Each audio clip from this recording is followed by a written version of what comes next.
The last time I went trick-or-treating. Not everyone remembers their final time going out trick-or-treating. People often say, one year it was fun and the next year it seemed lame. It's always up for debate, at what age kids should stop trick-or-treating. Some people say 12 is too old, while others say that they don't mind if high school kids show up at their house, provided they're polite and respectful. My dad always thought that the whole trick-or-treating thing was a little silly, but he was never against going with me when I was younger. That ended the year I turned 13, and it would turn out to be the last year I went trick-or-treating. Dad informed me early in the week that he wouldn't be going with me this year. He had to pull a double shift, and that if I insisted on going, he was fine with it, but that I needed to be careful and meet up with some friends. I was filled with nervous excitement. I never thought I'd be allowed to go out alone on my favorite holiday. Well, my former favorite holiday. The only problem with my dad's requirement was that, truth be told, I didn't have many friends. I never talked to my dad about it, but I was pretty much a loner at that point in my life. Sure, I had a few schoolyard chums, but we weren't really on the trick-or-treating together level of our friendship. So against my better judgment, I lied to my dad and went solo. Vampires were all the rage this particular year. It seemed like every other kid at my school had plastic fangs, long black capes, and horrible Transylvania accents. I vant to suck your blood. You know, the corny-ass Dracula voice. I, however, decided to go against the grain and dress up as my favorite monster, a werewolf. Dad spared no expense getting me a full-body costume with realistic fur and all. I even had a full face mask, if you can believe that. I was excited. This would be a night I'd remember forever. Little did I know how right I was about that. After Dad set out, I made a little map of all the houses I wanted to hit up for candy. My neighborhood was decent, but I heard rumors that houses on Stevenson Road gave out full-speed candy bars, the holy grail for a kid on Halloween. Sure, that street was about a 20-minute walk, but I figured if I got through my neighborhood early enough, I'd be there and back before it got too late. Dad said he would call the house at 10 o'clock to make sure I was home. If I wasn't there to answer, I'd be in trouble. A surprisingly crisp air blew past me, bringing the smell of distant candles, pumpkins, and sweets with it as I walked down the street to my first batch of houses. Kids were gallivanting around in sugar-induced hyperspells, parents desperately trying to keep up with them, and the occasional older sibling trying to convince their younger, more gullible sibling that a pack of raisins was a fair trade for a Snickers bar. I was overwhelmed with joy at the atmosphere around me. After about an hour, I was nearly done with my neighborhood, and the haul was sweet. My makeshift pillowcase bag was just over halfway full, a sizable haul for me. It was 8 p.m., and I debated whether or not I even needed to go to Stevenson Road. After a brief inner monologue about this likely being my final year trick-or-treating and missing out on my last chance to get full-sized candy bars, I began the trek out of my neighborhood. Once I made it to my destination, the reward was oh so sweet. Not only did all the houses have full-sized candy bars, but they each gave me 2. My bag filled up pretty damn quickly after only another half hour. A few of the people asked if I was alone. They seemed a little concerned, so I lied and said my dad was just down the road in his truck. I'm not sure why I lied.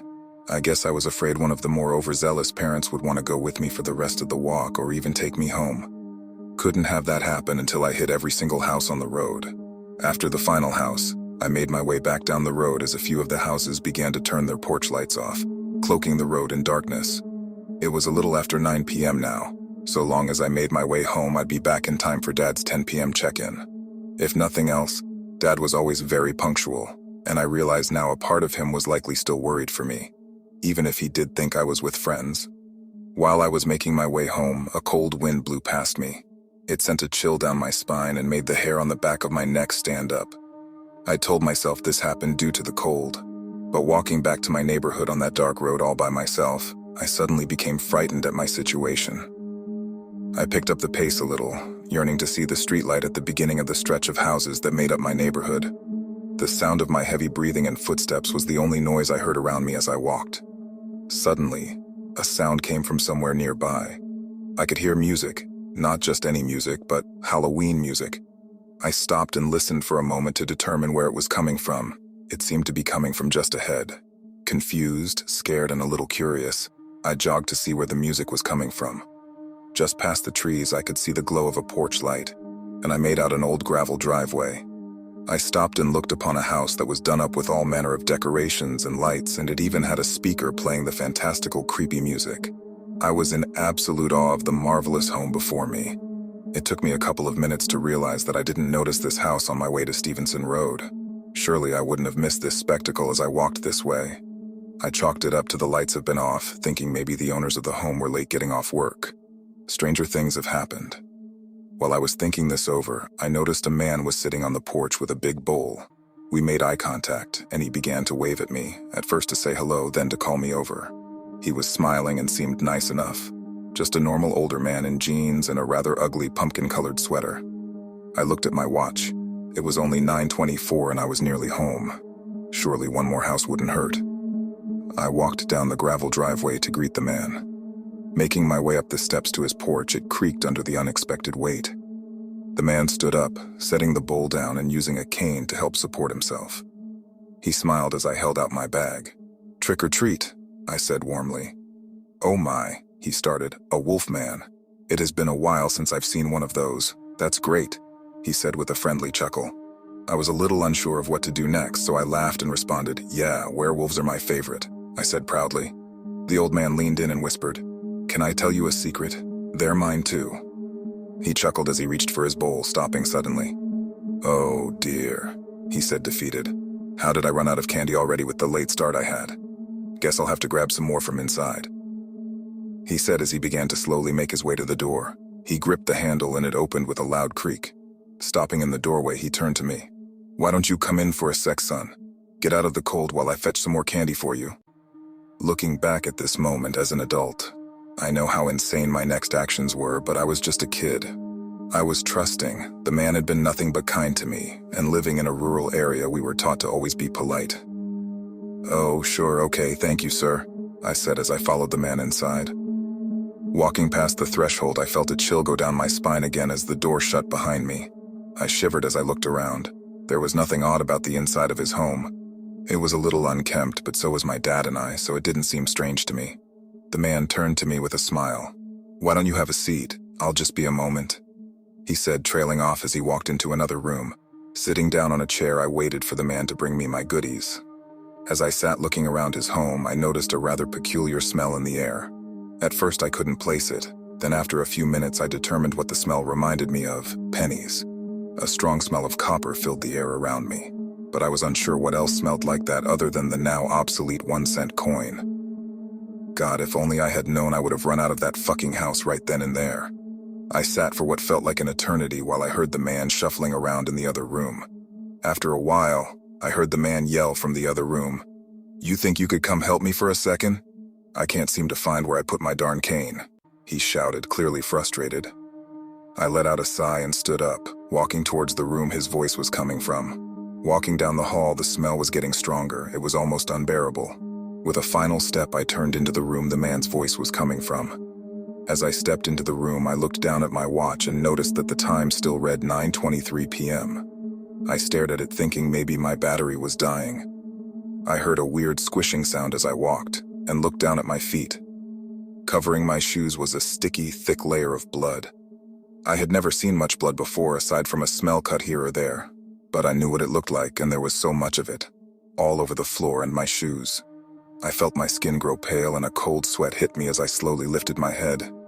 The sight that my 13-year-old self was met with was indescribable, but I will do my best to explain it. Hanging from the blood-soaked ceiling by large hooks were dozens of horribly mutilated corpses. Their flesh had been torn away in strips, and there were large bite marks in some spots on their bodies. Blood was still oozing from several of them into a pile on the floor. There were children, teenagers, and adults. All dead, all with the majority of their flesh missing. A couple of them were even missing their eyes. God, the way those eyeless corpses looked. Their mouths wide open as if in a silent scream, capturing their final moments of life in horrifying pain. I was too scared to make a sound and too sick to my stomach to even throw up. I took several steps back as I began to hyperventilate, fear beginning to take over. Suddenly I bumped into something, and I felt a strong hand rest on my shoulder. I nearly screamed as I slowly looked up to see the once kind-looking old man smiling down at me. He had blood all over his face and bits of flesh in his teeth. His eyes were now pure black, and he didn't need his cane to support his weight. I was horrified. Tears began to fill my eyes as the man opened his mouth impossibly wide, ready to take a bite out of me. I tried to run, but his grip was too strong. It was as if I was being held in place by chains. I closed my eyes, hoping it would be over quickly. I wished at that moment that I had just stayed home, or that my dad could have come with me. Suddenly, I heard a weak gurgling yell come from the room behind us. "Run!" it yelled. I opened my eyes and looked to see that one of the bodies hanging from the ceiling was trying to free himself and making as much noise as possible. More skin tore from his back as he wiggled to get loose from the hooks embedded within him. "Run!" he yelled again, this time with such force as if any life he had left was being used to make the sound. I looked up at the old man who was looking over at him, distracted and his grip loosening as he debated on going over to the man who was now taunting him. This was my only chance. I ran faster than I ever had before. I made it to the door and flung it open. I threw myself out, but felt something grip my lower leg. Falling on the porch, I looked back to see the old man had slipped on the blood chasing after me, covering him in it head to toe. His mouth was growing even larger as he let out a demonic bellowing screech. With tears in my eyes, I kicked at him again and again until finally I hit him in the eye, which caused him to recoil. I threw myself off the porch, got up and ran down the driveway. I didn't stop running until I reached my driveway.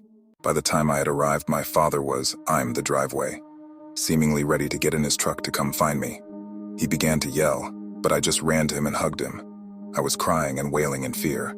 It caught him off guard, and any anger he had for me missing my curfew by almost 2 hours seemed to vanish. He took me inside and looked me over. The fur of my costume was covered in blood.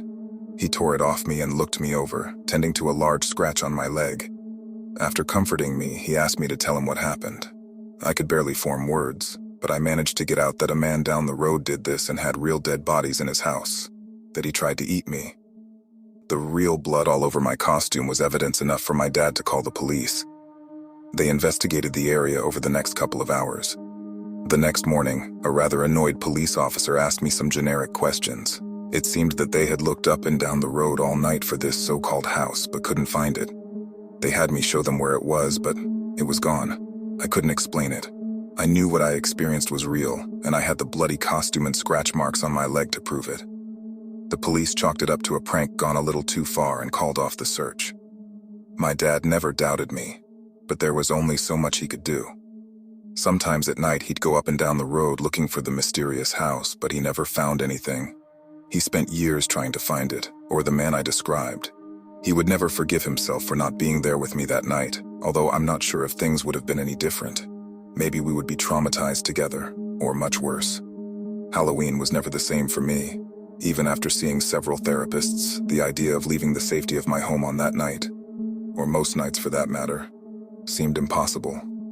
Now, all these years later, I still think about that night a lot. What was that house? What was the creature inside of it? Does it only come out on Halloween? I'll never have any answers.